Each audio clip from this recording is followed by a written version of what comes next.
parles català i no ho saps. Sabies que hi ha moltes paraules que s'utilitzen en castellà i que provenen directament del català? Avui descobrirem 15 d'aquestes paraules. Preparat? Comencem! Alioli. L'alioli és una salsa tradicional de la cuina catalana, feta a base d'all, oli d'oliva i ou. Aquesta salsa és molt popular i apreciada arreu d'Espanya. Botifarra. La botifarra és un producte carni tradicional de Catalunya, elaborat amb carn picada i espècies. També es consumeix en altres regions d'Espanya. Iaia, iaio. Aquests mots provenen de iaia i iaio en català i són la manera afectuosa i familiar de referir-se als avis. Cantimplora. Tot i que no ho sembli a primera vista, l'origen de la paraula cantimplora és català. Es tracta d'un recipient utilitzat per portar begudes, ideal per a activitats a l'aire lliure. Culer.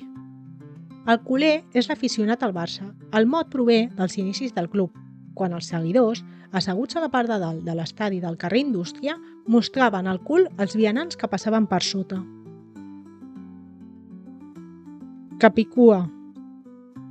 Utilitzem el terme capicua per referir-nos a nombres que es llegeixen igual d'esquerra a dreta que de dreta a esquerra. Faena. Aquest mot prové de la paraula feina en català i està molt estès arreu d'Espanya. Un bon exemple de com el català creua fronteres. Fango. Has escoltat mai l'expressió «estar de fango hasta el cuello»? Potser et sorprendrà, però la paraula fango prové del català fang, que es tradueix literalment com a barro. Una connexió curiosa entre les dues llengües. Manjar. La paraula manjar prové del català menjar, que significa comida. En castellà, però, s'utilitza per referir-se a un menjar que és especialment deliciós o exquisit, com si fos digne dels déus. Lonja.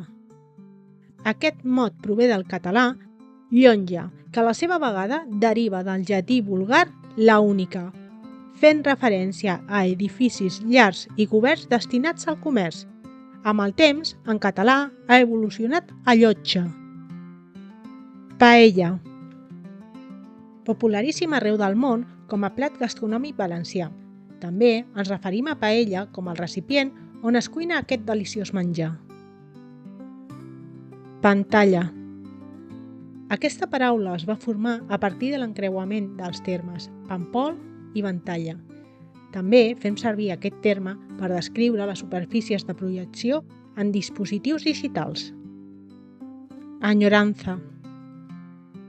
Un altre exemple de com ambdues llengües comparteixen termes. Aquest mot prové del català enyorança, que descriu el sentiment de nostàlgia d'estar lluny d'una persona o lloc estimat. Ensaïmada.